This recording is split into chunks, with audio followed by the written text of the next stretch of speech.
I'm a big believer in second chances, even for people who commit serious crimes. Who deserves a second chance? Who gets one? And who decides? I'm Jessica Henry, and I'll be your host of Just Justice.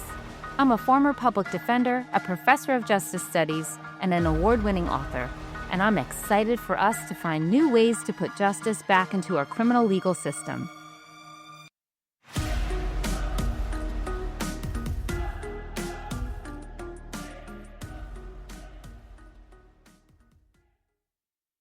Hello and welcome to Just Justice. My name is Jessica Henry, and I'll be your host. Today we have the pleasure of talking with Dawn Jackson, a survivor, advocate, speaker, and founder of From Darkness to Dawn. But before we begin, I do want to share a brief disclosure. Dawn Jackson received clemency from Governor Phil Murphy in December 2024 through the New Jersey clemency process that included the Clemency Advisory Board on which I served. The governor, not the board, made the final decision. In 1999, Dawn pleaded guilty in connection with the death of her step-grandfather, and she was sentenced to 30 years in prison. She spent 25 years incarcerated at Edna Mahan Correctional Facility for women before Governor Murphy commuted her sentence. Her case received national attention in part because Kim Kardashian took up her case. But Dawn's story matters so much more than celebrity reasons. It really requires us to consider what justice looks like when a survivor is criminalized, when trauma is not seen in the context of the legal system, and what it means to have someone come home after spending years in prison where she did so much work to transform and heal. Dawn, thank you so much for joining us on the show today. Listeners should be warned that this may contain explicit discussions of abuse and violence. So, Dawn, I'm thrilled to have you. And before we go back into your history, I thought it might make sense to begin with the Dawn Jackson, who I am having the privilege of talking with today. How would you describe who you are today? What's going on in this chapter of your life? Wow, where I even begin? There's a lot going on in my life right now. Still trying to put the pieces together after coming home almost 2 years ago. So, who Dawn Jackson is, not just a wife and a mother of 11 and grandmother of 22, happily. I'm also a survivor of excuse me, I'm also a survivor of sexual abuse, domestic violence, as well as sexual assault. Um, I am justice impacted. I served 25 years and 9 months at the Edna Mahan Correctional Facility located in Clinton, New Jersey. But also with the advocacy and mentorship, when you ask me who is Dawn, Dawn is a young woman from long ago who had a story and did not know that she was in a story. And I went through a lot of barriers and a lot of darkness in my life. However, I had to go through these things in my life, believe it or not. And I feel like today that I was used, not in a bad way, but in a very, very good way. And that is to not only impact, but save lives today. It's and we'll get more into, your story, but it's amazing that you are able to say that with such grace that, Yeah. what happened to you before, which is so awful, has led you to a position of strength and power where you can help others. And, you mentioned you're a mom of 11 and a grandma of 20, did you say? 22. Oh my goodness. And, that must have been tricky for you because, you were incarcerated for 25 years. And so I'm wondering, you've been back for 2. How has it been to reintegrate in real time with your family? Jessica, to answer that question, it has not been easy since I've been home. And I knew before I came home that there were going to be some unaddressed issues, in my life and in the lives of my children. Mind you, my children, not only was I away for all those years, but my children did not have a mother for all those years. And coming home to them, There believe me, there was a lot of joy, there was a lot of tears, there was a lot of anger, there was a lot of, I'm upset with her, but that comes from a place of not understanding what happened to their mom. But coming home to my children, my family has been the best thing. I'd rather us go through all that we're going through out here together than me being in that place where I was for over 25 years. Yeah, yeah. And you're not just reconnecting with your family. I mean, you've been super busy. You're enrolled at Rutgers, right? Yes, Rutgers University, yes. I go back to complete my bachelor's, this fall, and I thank God for that. When I first came home, I'm like, do I jump right in? No, it's like, listen, give yourself some time to get yourself situated. But um affiliated with some, coalitions, NJCETV, and that's New Jersey Coalition to End Domestic Violence. I'm doing public speaking. I did my first keynote speak this year. So that was great experience for me. Just being able to share that story, but not so much as to share the story, but expose the story for what it is. So I'm just excited for what I'm out here doing. And again, it has not been easy since I've come home, but I have gone through so much in my life in that place that there's nothing that I cannot do out here. Yeah. I'm serious, yeah. You've mentioned a couple of times that it has not been easy to come home. And I think there is a mythology, if you will, about, the person is freed through clemency, their sentence is commuted, and they walk out the doors and their family is there and everything's just beautiful. What has been your experience? What has been so difficult? Is it the financials, emotional? Like, what is it, all of it?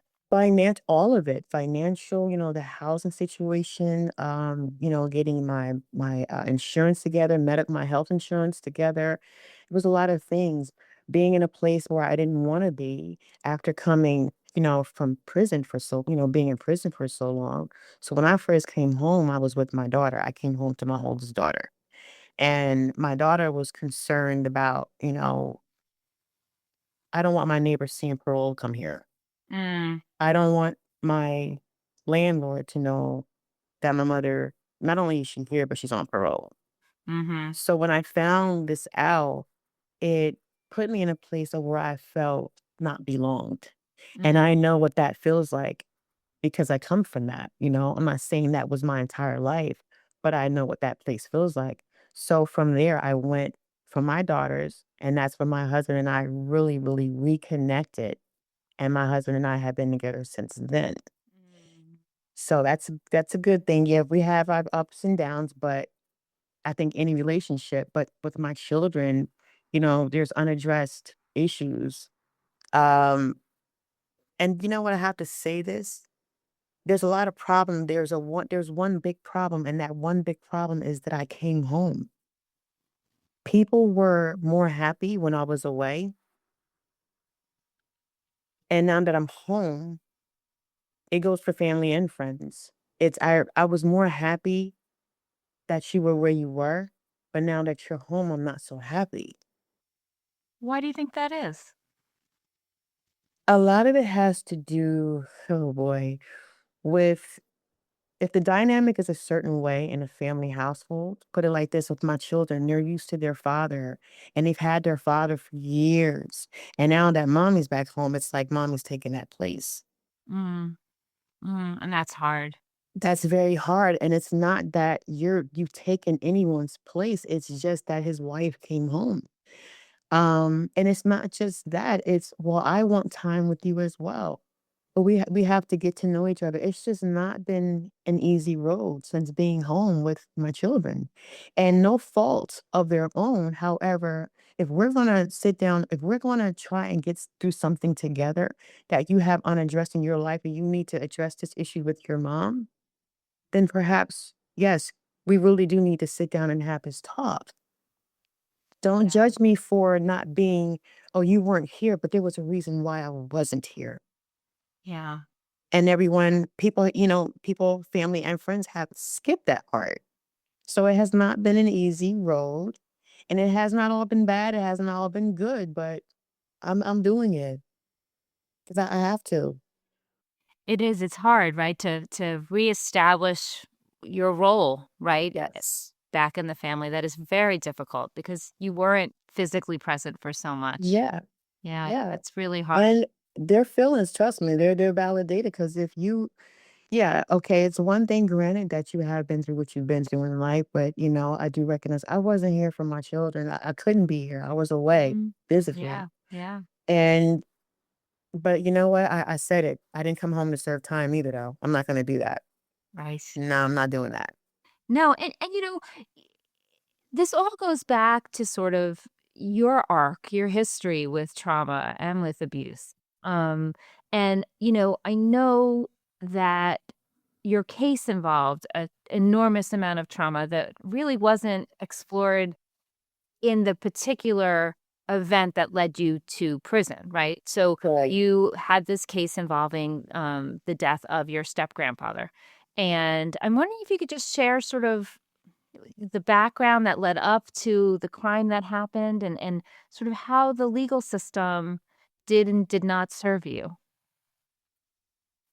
I was first touched at the age of 5, violated. My step-grandfather, the victim in my case, did not get his hands on me until I went to go live with my grandmother, and him and my grandmother were together. So, living in this household where he didn't want me, by the way, it wasn't until I was 8 years old. So, when I first went to live at my grandparents', and I called my grandparents because I did look to him as as my grandfather. He was the only grandfather I knew, but he was my step-grandfather, and I wanna make that very clear. When I went to go live there, I lived and I slept in the living room. We called it the front room. That was the living room of the house. So grandma would let out the couch every night for me, and I slept there. So it wasn't until like a year later, I was around 8 years old, and that's when the violation started with my step grandfather touching me. And he would wake me up in the middle of the night and sit me up on the side of this let out couch. My grandmother and him shared a bed, and she was in her bedroom sleeping. He was also a chronic alcoholic, and the majority of the time when he was drinking or when he was violating me, it was in the middle of the night, or, when grandma was sleeping, or when she was at church, or in the wee hours of the morning. So these mornings, these wee hours, he would come and, like I said, make me sit up on the side of the bed. And of course, no, I didn't want to. And he would force his penis. This is what he would do: force his penis into my mouth. And I Oh, did not want it was I called it, as at that age, I looked at it, it was shriveled and the way it looked. So he would force his penis into my mouth, and a lot of times I would bite, crunch my lips together so I didn't have to do or feel that inside of my mouth. But what my step-grandfather would do was take his fingers and clench, like, squeeze the side of my cheeks. That hurts. That hurts. And, of course, I would open my mouth, and he would put his penis in my mouth. wow. He'd make himself go back and forth, I guess to make himself feel good or whatever it was. I didn't know what he was doing at that age. I just knew that his penis is in my mouth. So this is where this started with me and my step-grandfather violating me. So when my grandmother would go to church, we went to 2 separate churches, 2 different churches. So he had, advance, the advantage. So from the living room, I went and I slept in another now I'm in my bedroom now, and it was right down the hall from my grandmother and step-grandfather. And one day he came in, I remember it was the red sheets, and they were sheer, and they were right on the side of my bed. It was a window right there on the left-hand side. And I recall the daybreak, and my step-grandfather was in bed with me already. He was in bed with me. He had been fondling and touching. So when I like really came to, his hands were in between my legs and fondling me and feeling me. And I don't know where it came from in me, but I took my hand and smacked his chest. I just smacked his chest, and I called out for my grandmom, and he got up real quick and he left. But when he left, he was stumbling, and I knew, he had been drinking. He was, drunk or whatever he was. Um, to fast forward, at the age of 13, I was pregnant by my step-grandfather, and I recall the morning when I threw up. I was getting ready to go to school, and my grandmother knew what pregnancy was. I didn't. I was never pregnant. So when I was eating I'll never forget, I was eating cornflakes that morning, and I felt my mouth watering, was getting ready to vomit and I hurried to the bathroom. When I came back, my grandmother said to me, you're pregnant, right? Oh my goodness. And I looked at her like, "No, I'm not." But I feared telling the truth. Because I felt it was always my fault because of where it all began, where it all stemmed from. And I always skipped over the sexual abuse and forgot the silence that was instilled in me as a little girl. And that was by my mom. That's You where that abuse begins. So if you're silencing me, now you've silenced me completely. So now that it's time for me to speak and articulate myself and I need to be able to go and tell my mother. I need to be able to go and tell my grandmother.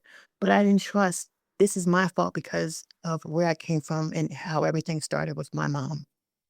So it was always my fault. The sexual abuse didn't begin with my step grandfather. It began with my mother's first husband, my stepfather, at the age of 5.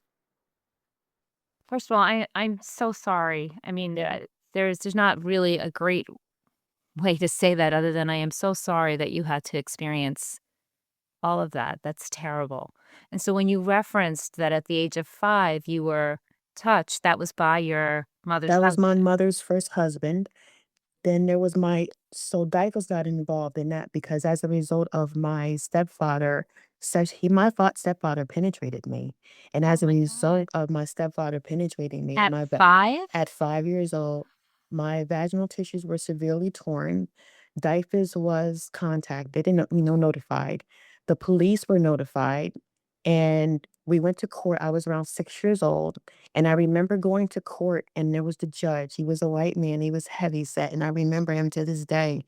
But I was afraid of him as well because I felt that what my stepfather did to me, he was very nice to me in the beginning, always nice to me and my brother. But I did not know that my stepfather, I didn't know what grooming was. Mm. I'm 5 years old. My mother was alcoholic and into drugs. I didn't know what drugs was, but I knew the smell of alcohol. I knew what that was. And because you had asked about, my step grandfather, again, my story didn't begin there. It began with my mom and then my stepfather. So when I went to court and the judge was asking me all kinds of questions, I didn't want to speak to the judge because I felt you're a man and you're going to do exactly the same thing that my stepfather did to me. So this is what I thought for a long time. This is what I'm here for. This is what a man is for. I got to the place where when I saw a man, no fault of my own that I realize and know today, I would always look at a man's private part because it was just a matter of time. I felt from from my mom's first husband, then it was her boyfriend because they told my mom that my stepfather could no longer be around me. We moved to South River, which is where I was really like raised up. I was born in New Brunswick, but raised up in South River. When we moved over to South River, my mother allowed this man, my stepfather, to come back, and that's what motivated me to. One of the things that motivated me to go live with my grandmother. She got custody of me. And so when you say your mom wasn't there, that you mean she didn't protect you? She wasn't there physically. She wasn't Yeah, there morally. She wasn't there. She was there, but she wasn't present. yeah. And the only time she was there was to shut me up or what goes on in this house stays in this house. Mm, I mhm. was told that for the longest. What goes on in this house stays in this Yeah. house. I got knocked in my face a lot of times, my brother and me. It was me and my brother for a long time. And I got hit in my face a lot. I know the difference between a spanking, but that was physical abuse Yeah. to take your fist and to punch me in my mouth or in just in my face. My Yeah. brother, to do the same thing to him. She was an alcoholic, she was a drug addict, and again, I did not know what drugs was. So, in the wee hours of her mornings, I hated to hear my mother come in the door. I lived upstairs, that's where my bedroom was. I hated to hear my mother come in at night because I knew she's coming upstairs.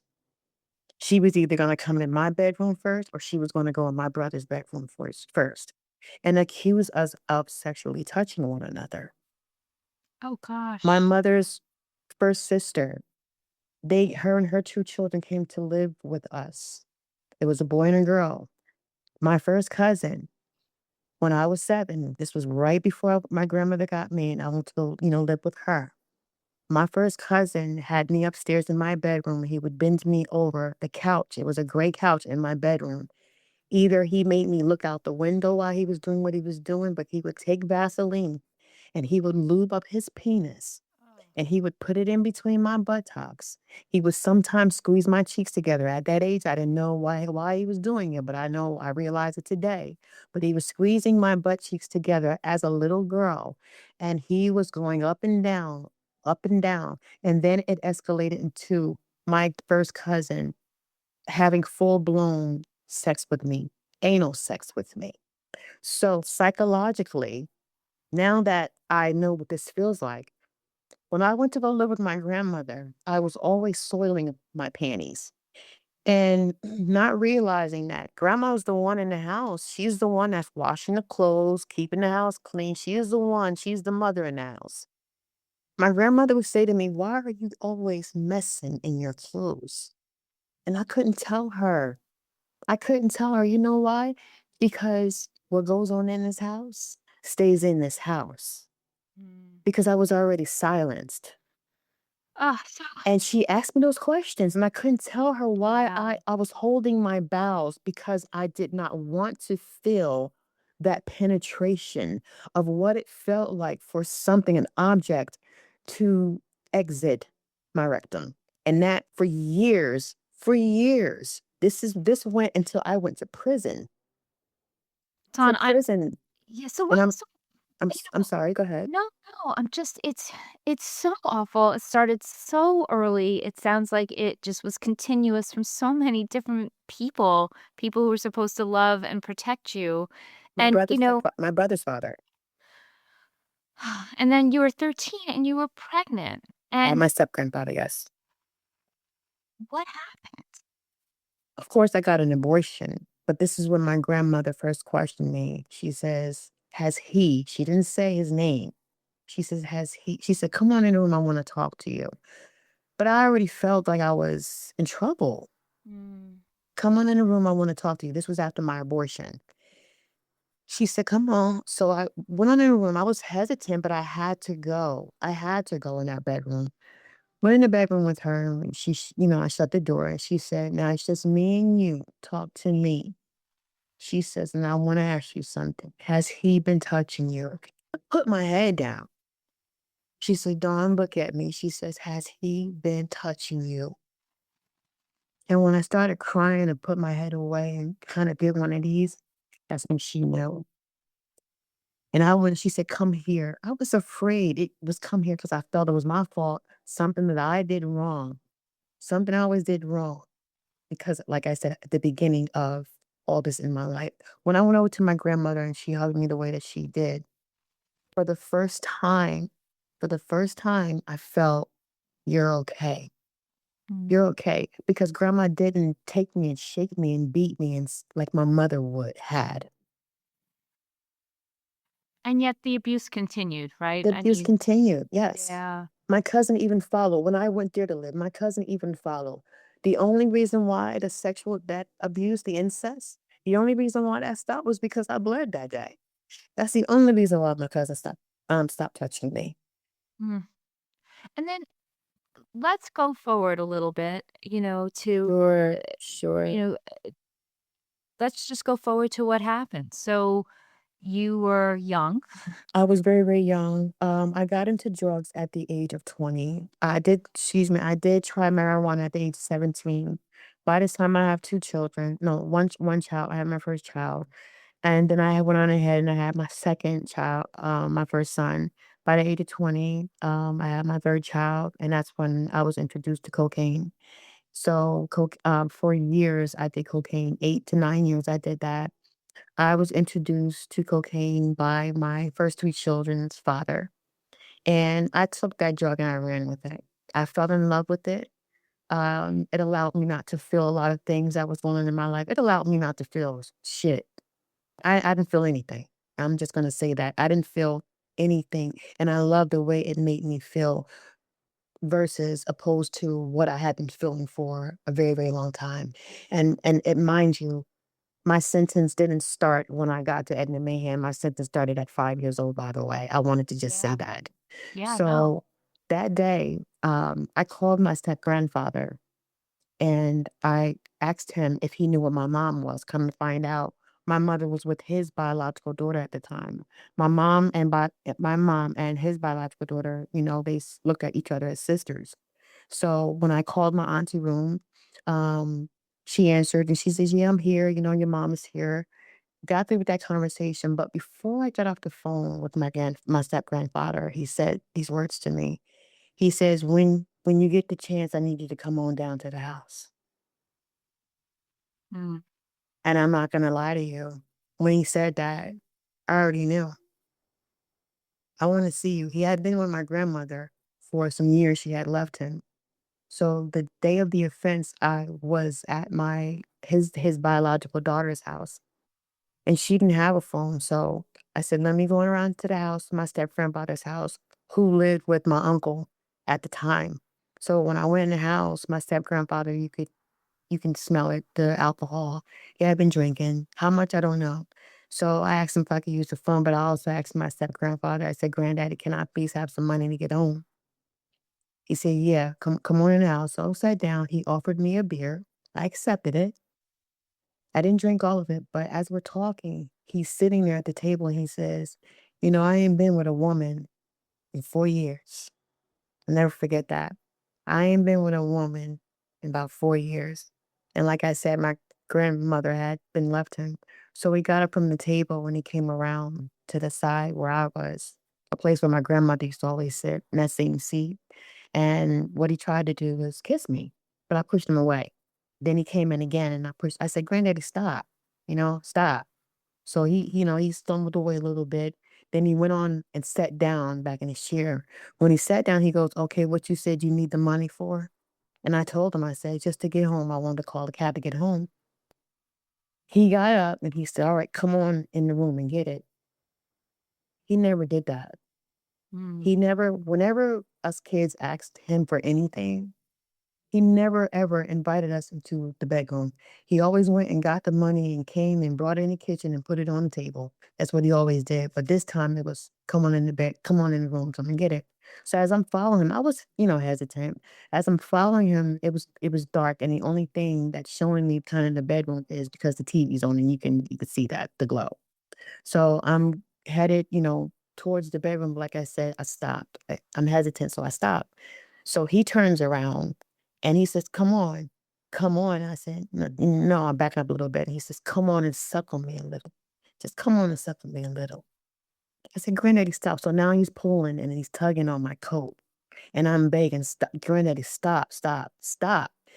Because he had been drinking, he was very heavy, stop, but he wouldn't stop. So I yelled for my uncle. I yelled as loud as I could for my uncle, but he never came downstairs. And when my grandfather would not stop, that's when I took the weapon out of my pocket. I started swinging, just swinging, swinging. And before I knew it, the only thing that brought me to was hearing my step grandfather gurgle in his blood.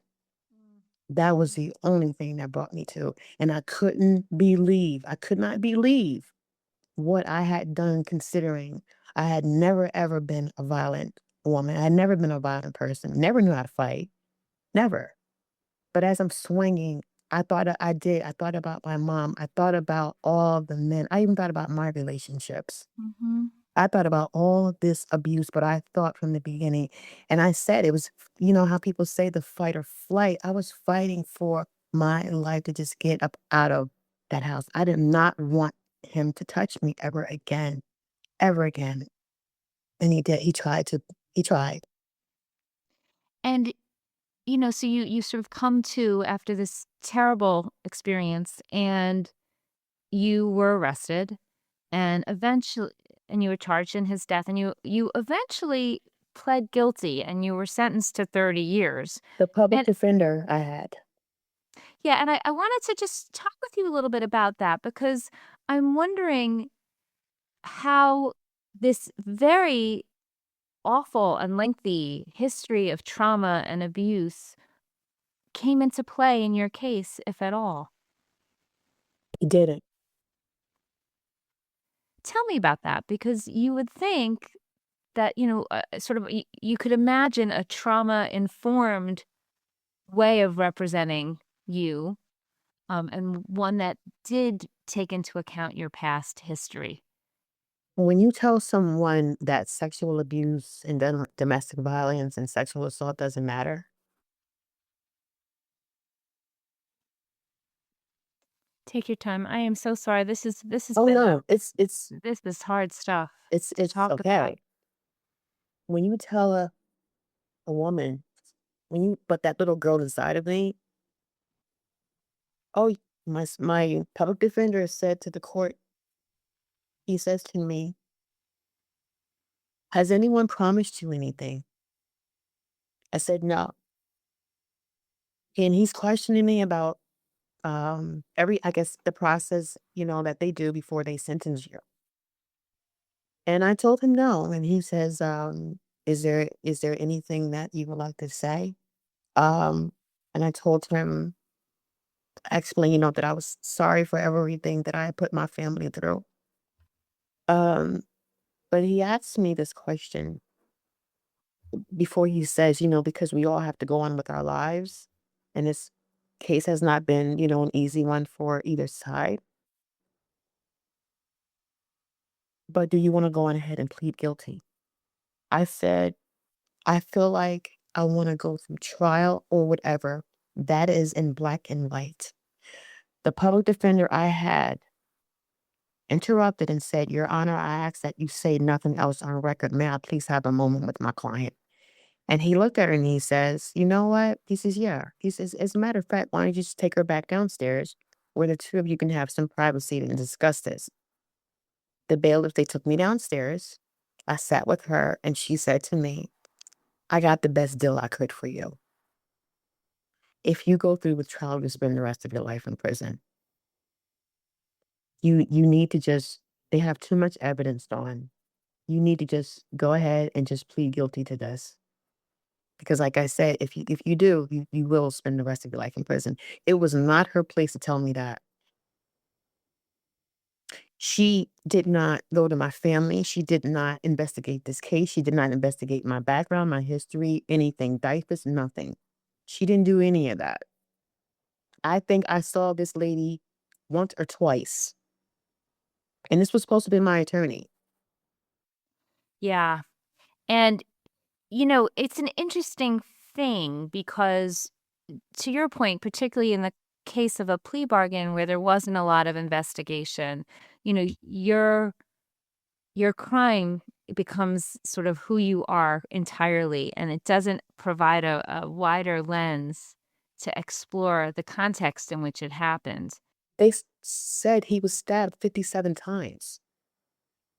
Yeah. 57 times.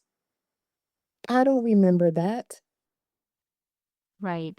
I mean, and there were possible ways to contextualize that, right? Yes, Yeah. And definitely. that shows a lot of rage, that shows a lot of emotion. It From does. doesn't come from nowhere, right? And I Exactly. I think, it's also an interesting thing because, you were sent to prison for 30 years without that context. And I think there are ways to pair accountability with harm and with Yeah. context, right? Um, Yes. so how do you think the legal system did not work for you? What do you think could have worked better in resolving what had happened? No one took into account what happened to me as a child. As a child, there was coercion, a lot of coercion as a child. So if you're, let's begin, let's start at the beginning. I was already silenced, right? I knew what silence was. I knew, okay, this is how I have to navigate in life. Now I'm in the criminal justice system, right? Now I'm in the criminal justice system, right? So there's an attorney telling me what you're going through, what you have gone through, doesn't matter. As, as a survivor, it doesn't matter. You silenced me once again. The state should have taken into account every single inkling, every single thing that happened to me as a child and not say, hey, let's just send her away for 30 years. Now, mind you, I was looking at 85. Mhm. That's life. You're not going anywhere. But why didn't the state take into account? Why didn't they take these matters into account when it came to me and my story? Not the fact that I just committed a physical act and it was heinous, but what happened? What happened? So, what I'm trying to do today is get into these rooms where my voice matters and they can hear. We're already doing that, but get into more rooms where, listen, you need to please hear us out. We don't just get into the criminal justice system because of. There is something, there's a core for every single thing. Yeah. No, I often say that people who commit violent acts and wind up in prison often, almost always, themselves were victims of violence at an earlier point. And in your case, it's just one after another horrific instance of abuse where the state could have intervened and didn't. But they were 100% ready to intervene when you committed this violent act. That's right. Yeah. Definitely. So, you you went to prison, you went to Edna Mahan, you were there for 25 years, and while you were there, you did a lot of important things, and I'm wondering if you could share a little bit about your time in prison. Yes. When I got to Edna Mahan in December 1999, I ain't gonna lie, I was still running within myself. I was. And that was medication. I said, I don't want to do this anymore. I do not want to do this anymore. So I chose to go back to school. I got my GED. I started taking some groups. I met with a woman by the name of Pat Sparrow, who I love to this day and always will because she helped me to discover that, yes, you do have a voice, but you can turn your volume up. And she helped me to do that. Um, I started educating myself. I went to college. I enrolled in college. I wind up getting my associate's degree in liberal arts studies out of Raritan Valley Community College. After that, I enrolled into Rutgers as a criminal justice major, and I am 30 credits shy of my uh, bachelor's in social work, which I'm changing over, by the way, because I know I said criminal justice, but my bachelor's in social work. So I will be returning back to school this fall, thank God. But also, there have been a lot of engagements. But before the engagements, I was in school and I was doing a lot of advocating, a lot of mentorship, facilitating the programs, taking all kinds of programs, working. There were a lot of women. I became a liaison slash mama dawn to the women in my pod. And inside, I found that there were a lot of me's in there, and Mhm. they became my girls, my sisters, and they became my family. Let me just say that. Even the ones I didn't like, they became my family. We didn't all like each other, but we were in there doing our best to help each other. But I started sitting down, listening to the women on the inside, and I did not realize that there were so many women who have been sexually abused. I cannot believe the amount of women that are in there behind taking the lives of their abusers. I cannot believe the number. Even the ones that are not in there for taking the lives of someone, they're in there behind their past, being sexually abused. I'm sorry. God. Oh, no, no, I'm nodding. There's a woman named Justine Vanderloyn, and she was just on the show talking about her new book, Unreasonable Women, which looks at criminalized survivors. Pardon me, did you just say Justine Vander? Loon? She and I used to write each other when I was on the inside. Yeah. Oh gosh. Well, she was just on the show and I just got goosebumps. yeah, really. And she talks about that. She talks about criminalized survivors and how we have a system like you were raped and impregnated at the age of 13 and 13. no one was ever held accountable for that. Or No. you were, there's so many ways in which the system feels weighted against women who engage in ultimate acts of survivorship. And I don't think anyone justifies extreme acts of violence. And yet there's a context in which they happen. And that needs to be understood. And our legal system is not good at nuance. I mean, it takes a sledgehammer to things that require so much more finesse and context. I keep using that word, but so often there's just a lack of context. And so there you were in prison and you realized, "Oh my goodness, it's not just me. It's not just me. Look at all of us survivors who are now on the inside incarcerated, who had these lives of trauma and abuse that were never taken care of, never helped, were never assisted by the state." Yeah. No, but you know what? Not so much as yeah, I do look at the state, Jessica. I do look at the state, but I also look at the family dynamic as Mhm. well, you know, where everything starts. And I like exposing it for what it is. It's done behind closed doors. Nowadays, it's people are out and they're, assaulting people in the daylight. I'm like, are these people crazy? But here's my thing. This has been going on since when? Mhm. And if you're instilling into a child what goes on in the house stays in the house and be quiet about it, Yeah. you know how that impacted my life and the lives of so many other women and men? Mhm. And people wonder, how did you get here to this place in your life? I'm asked that question so much. How did you get to prison? A lot of reasons. Yeah, for A sure. lot of reasons. Just because we have so much more to talk about, I wanna think so there you were in prison 25 years doing really great work, being mama dog, and I know you had applied for clemency before with Governor Christie, and that didn't get very far, and then somehow Kim Kardashian and you connected, and how did that happen exactly? A friend, a good friend of mine, and that's hard to have on the inside. If I may, her name is Diane. Diane came to me one day after I was bored. I wasn't really doing anything. I had done all my programming and, working, blah, blah, blah. So she says, Dawn, Kim Kardashian is helping people. And I'm like, what are we talking about? She says, criminal justice reform. She's into it. But I doubted it in the beginning. I said, Kim, please. I doubted it. Fast forwarding. I contacted my late son one day and I asked him if he would give me the information, her address. The first address he gave me was not the address that I needed. Then my letters came back. So I was discouraged and I said, I'm not giving up. So my son went back and he found another address. My letters started not coming back. One day, the officer across the hall from me where I worked, he says, Dawn, you have a letter. I need you to come on down and get it. So I go down, I get the letter.